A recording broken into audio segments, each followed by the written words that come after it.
አርስተ ዜናም ሎጎ ሪዞርት ሐይቅ ነቲ ከባቢ ሓዱሽ መባጽሕና ኮነ ይመጸሎ ክብሉ ምክትል ቀዳማይ ሚኒስትር ተመስገን ጥሩነህ ሓቢሮም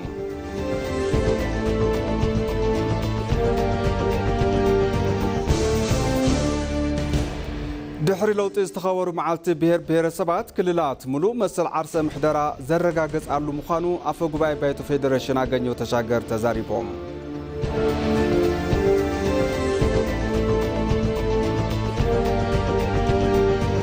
ካብ ዜና ወፃኢ ሩስያ ንህንዲ ዘይተቋረጸ ነዳዲ ከተቕርብ ድልውቲ ምዃና ኣፍሊጣ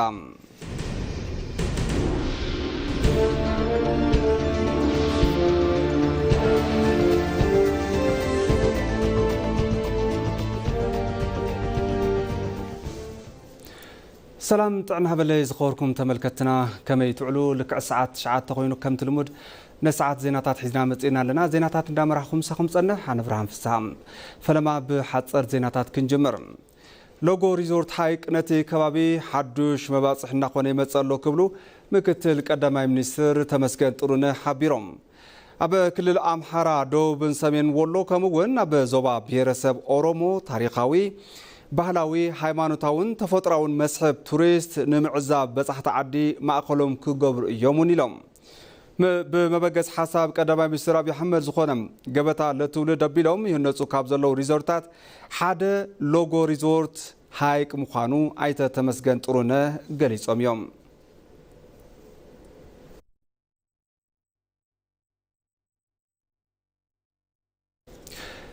إثيوبيا تجبراوي زجبرتو هاجر بوكل ريفورم ماكرو إيكونومي كل مداوي عبيد كتبا نكمزجب كم زخالة منستر جنزب أيت أحمد شدي جالس أملهم منستر جنزب أحمد شدين مكتل مانجينج دايركتور عالم لقت كال جنزب نايجل كلارك تي حجر بوكر ريفورم ماكرو إيكونومي بزملكات بحبار مجلته بملهم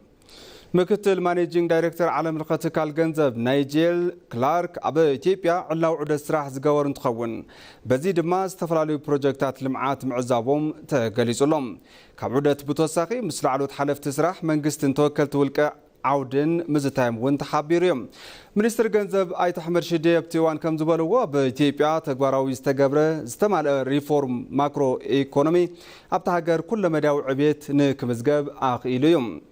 تجبراتي ريفورم أنكران زلاق النمعات نكمزجب كمون وصيتاوي سرعتي نكسالت كم زخ عليهم حابيرهم زلهم أتي ريفورم نيكونومي إثيوبيا بملو عقمي بمتكام أبى فترة عدل سرحن من بحاش من نوابرو زيقاتات العل لوطي كم استمزقون تزاريبهم يوم دحريت ريفورم زمزقاب زلوطي دين إثيوبيا كاب أفريكا كابتن ونن تزعبي إيكونومي تحانتي نخدكون كم زقابراون أرديهم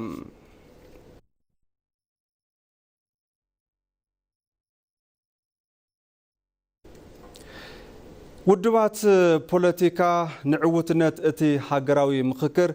ዝገብርዎ ዘለው አስተዋጽኦ አጠናኺሮም ንክቕጽሉ ዋና ኮሚሽን ሃገራዊ ምክክር ኢትዮጵያ ፕሮፌሰር መስፍን አርአያ ጻውዒት አቅሪቦም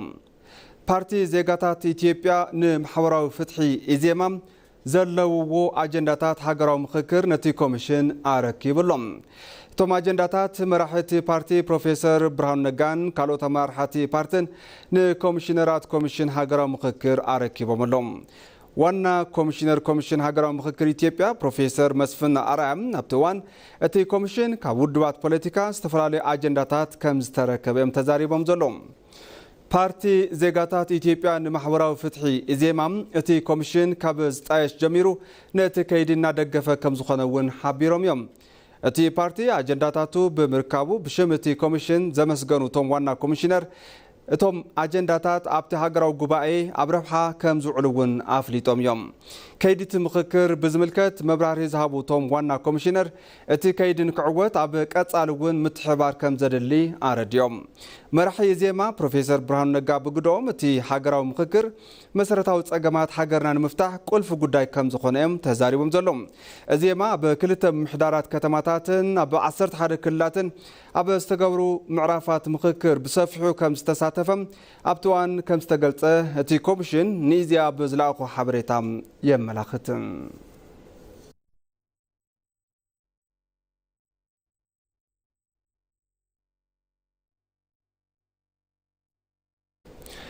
أب طابياتات مكفافل إلكتريك صريت أقلقلوت زم حيشون متى تبصحنت زسفحون بركز بالو سرعتنا تسلطو كم سخونم حيل إلكتريك إثيوبيا أفليت لهم دايركتور كوميونيكيشن حيل إلكتريك إثيوبيا موغوس مكونن إذا كم زبالوهم أتيتكال صريتن تبصحنتن زهبو أقلقلوت نمحاش زتفرالو سرعتي الناس سالت صنحيهم سلازخونون عقمي مشكام حيلي طابياتات نمعباي سويشات مقواطري طابياتات بمقيار توساخي عماويل نكتانا قدونا تقبر كم زخونهم حبيرهم زلوم بتوساخون حدشتن توساخ عقمي زلوهم من ترانسفورمرات ناي مقيار سرعتي النات سالت يوم يلوم سلازخون دما صريت عقلقلوت بممحاشن تبصحنت بمسفحن تقمتي بزي زخونه صقم اغلغلوت نقرقبو ناتغبر كم زخونه تزاريبوم اب اواش سبات ولقطي كومبولچا ولايتا صدوم كتما عالم جنان اب كالوت كابتاتن زركو مكافلت طابياتات بزمناوي سويچات مقواصري كم استقيروا ارديملوم أبز حلف 4 أوارح بجت عامد كلتشحن 18 نكينيام جوبتين تنزانيان بمشطة كاب زغرب حل إلكتريك 4.8 مليون دولار أمريكا دولار آتاوي كم استرقب بنجلات زيد مام كابتي تلمي 25 ميتاوي وسخ كم زر أي قليس أملوم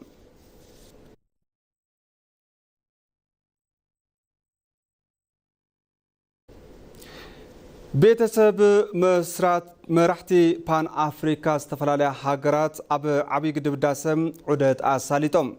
ሚኒስትር ዴታ ኮሚኒኬሽን መንግስቲ ተስፋውን ጎበዛይ ነቶም ዑደተኛታት ገለጻ ገይሮምሎም ካብ መንጎ ቤተሰብ አባላት ነበር መራሕቲ ፓን አፍሪካ ቤተሰብ ኔልሰን ማንዴላ ኳሜ ኔክሩማ ጁልየስ ኔሬሬን ኮሎኔል ሙዓመር ጋዳፊን ይርከብዎም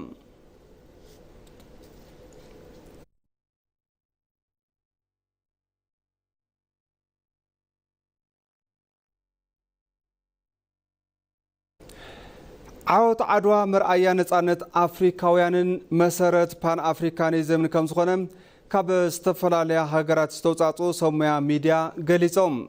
كاب استفلاليا هاجرات استوصاتو سوميا ميديا مذكرت عوض عدوى تعذيبوملوم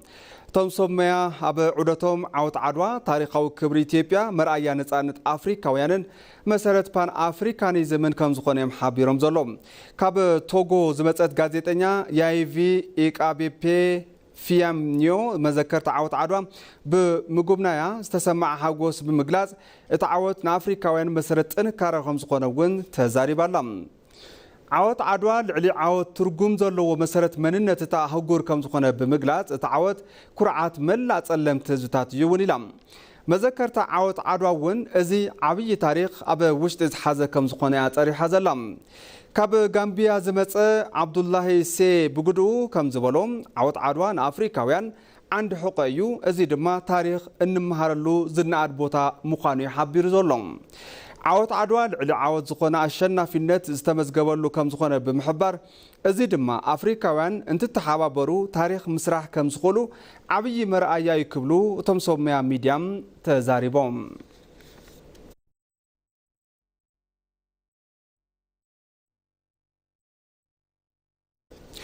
تبلكتي حزد ما بزرزر نابز حزنام زيناتاتي كحلفكم دحري لوطي زي تخبرو معالتي بير سباتن هزتاتن حق انيا فيدراليزم استرقاقص اللومن كللات ملو مسل عرسة محدرة زرقاقص اللون مخانو عفو قباي بايتو فيدريشن اغنيو تشاقر تهزاريبوم لوم زبن مبل عسرا معالتي بير سباتن هزتاتن ابا كلل ماخلا إثيوبيا كخبريوم نصبصاب سادات محمد بريو برهانن بايتو فيدريشن إسران حدن ميازيا شحن شعتمهن 98 عام تمرت أبزا كايدو كالاي سرعو على حقا منكستي زيصادقلو إسران شعتن حدار معالتي بير سباتن هزبتاتن كوينو ببركة هاجر كبعال وسينو بير سبات زرغبو مسل عرسة محدرة كمون ننبعلهم زتأساسرو لعدل نمفتاريو اتبعال كخبر استجمرة أفو قبائي بايتو فيدريشن أغنيو تشاقر تو عرسة محدرة كللات كاب حتو حالفو هو انتو ملاش كيرخبا كم زيصنحيهم ززاربو دحري لوطي أب زلو عمتات قنا زوم حتتات زياتهم ملسي ناتوهابهم كم زمصايهم زردو يقرمو يدو بير سوچنا حزبوچ كلل ክልል ብሔር ሰባትን ህዝብታትን ደቡብ ዝነበረ እዚ ሕቶ እዚ ጎልዩ ካብ ዝለዓለሎም ከባብታት እቲ ሓደን ቀንድን እዩ ዓርስና ነመሓደር ዝብል ሕቶ ብተደጋጋሚ እንትለዓል ንምምላስ ልዑል ዝኾነ ዕሽሽ ባህላይነት እዩ ነይሩ መሰረታዊ መበገሲ እቲ ሃገራዊ ለውጢ ሕቶ ፍትሓዊ ተረባሕነት ሕቶ ዓርሰ ምሕደራ ህዝብታት ሕቶ ውክልና ህዝብታትን ሕቶ ማዕረ ዕድል ስርዓት ፌደራል እዮም ነይሮም ድሕሪ ለውጢ ኣብ ዘለው ዓመታት ዝተኸበሩ መዓልቲ ብሔረሰባትን ህዝብታትን ኢትዮጵያ ሕገ መንግስታዊ መሰል ህዝብታት ዘረጋገጹ በዓላት መንበሮም እቶም ኣፈ ጉባኤ ገሊጾም ባለፉት 7 የለውጥ ዓመታት በዓሉ በድምቀት ኣብ ዝሓለፉ 7 ዓመታት ለውጢ እቲ በዓል ብድምቀት ህዝብታት ሓቃዊ ፌደራሊዝም ከስተማቕሩ ብማዕርነት ዝተመስረተ ፌደራሊዝም ኣብ መሰል ክልላት ኢድ ኣታውነት ብዘይብሉ ክልላት ዓርሰን ዘመሓድራሉ ዘለውን ሃፍቲ ዝመርሓሉን ዓቕመን ዝፈልጣሉን ፈሊጠን ልምዓት ዘረጋግጻሉ ኩነታት ኣብ ዝተረጋገጸሉ ዓመታት ለውጢ ዝተኸበሩ በዓላት ትርጉም ዘለዎም እዮም ርእሰ ምምሕዳር ክልል ማእከላዊ ኢትዮጵያ እንደሻው ጣሰው ብወገኖም ለምዘበን ኣብታ ክልል ከተማ ሆሳዕና ዝኽበር መበል 20 መዓልቲ ብሔረሰባትን ህዝብታትን ከም ሃገር ናብ ዝጭበጥ ተስፋ ልምዓት ኣብ ዝተሰጋገርና እዋን ዝኽበር ብምዃኑ ፍሉይ ይገብሮ ዝብል ሐሳብ ይህቡ የጋራ ትርክትን በመንገነባበት ወቅት የሚከበር በዓል ስለሆነ ሓበራዊ ተረኽ ኣብ ናሃንጸሉ ወቅቲ ዝኽበር በዓል ብምዃኑ ብዝበለጸ ንዕኡ እታወት ዝኸውን እዩ ሃገራዊ ዘተ ቅርጽን መልክዕን እናሓዘ ዝርከበሉ እዋን ስለ ዝኾነ ንዕኡ እታወት ክኸውን እዩ ኢልና ኢና ንኣምን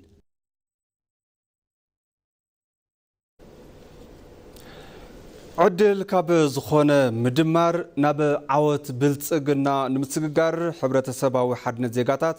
كت أنا خير كم زقبا تحبيرهم زتمال حبرة بيرا وحدنت بمقمات تنكر حجر منجستين مناس يسرح كم زلون تحبيرو لهم ملوران قرماي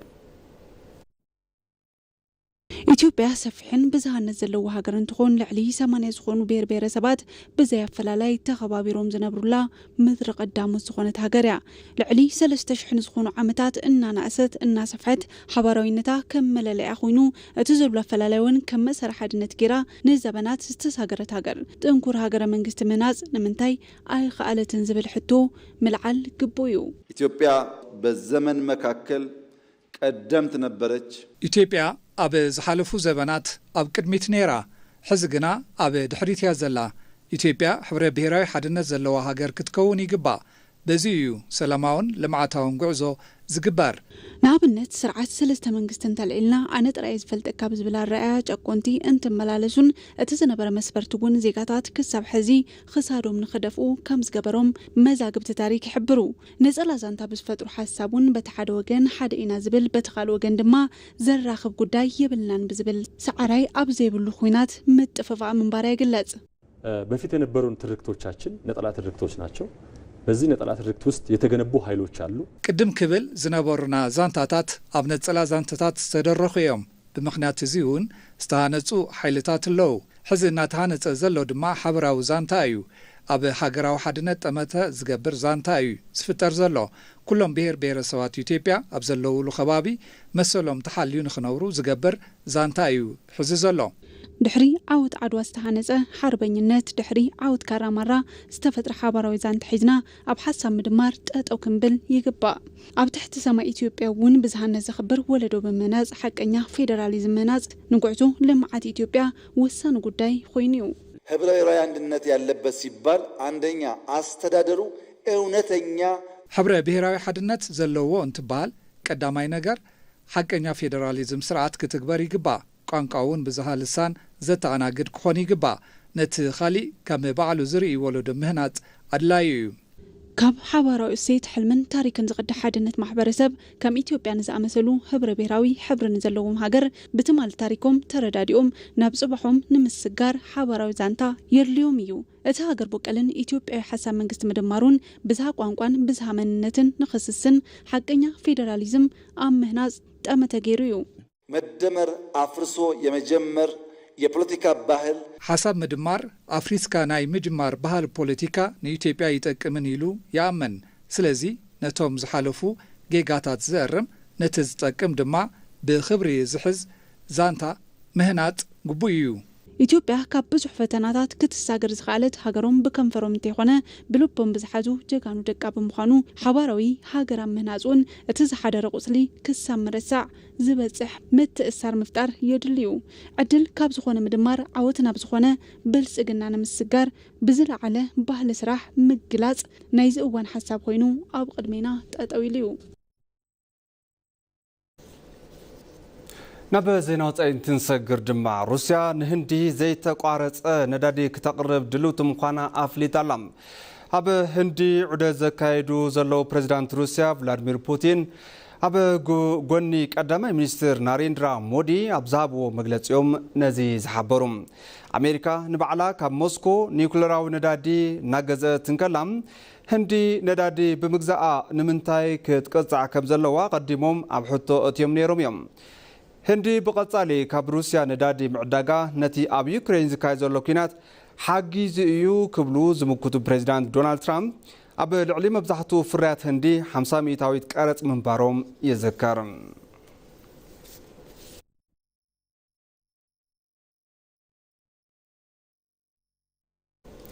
ተመልከቲ ዜናታትና ቅድም ዝዛምና ቀንዲ ዜናታት ዝዕለተ ከዘኻኽረኩም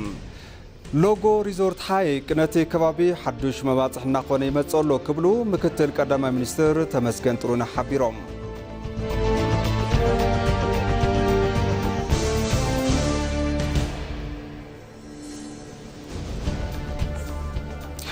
ድሕሪ ለውጢ ዝተኸበሩ መዓልቲ ብሄር ብሄረሰባት ክልላት ሙሉእ መሰል ዓርሰ ምሕደራት ዘረጋገጻሉ ምዃኑ ኣፈ ጉባኤ ባይቶ ፌደሬሽን ኣገኘሁ ተሻገር ተዛሪቦም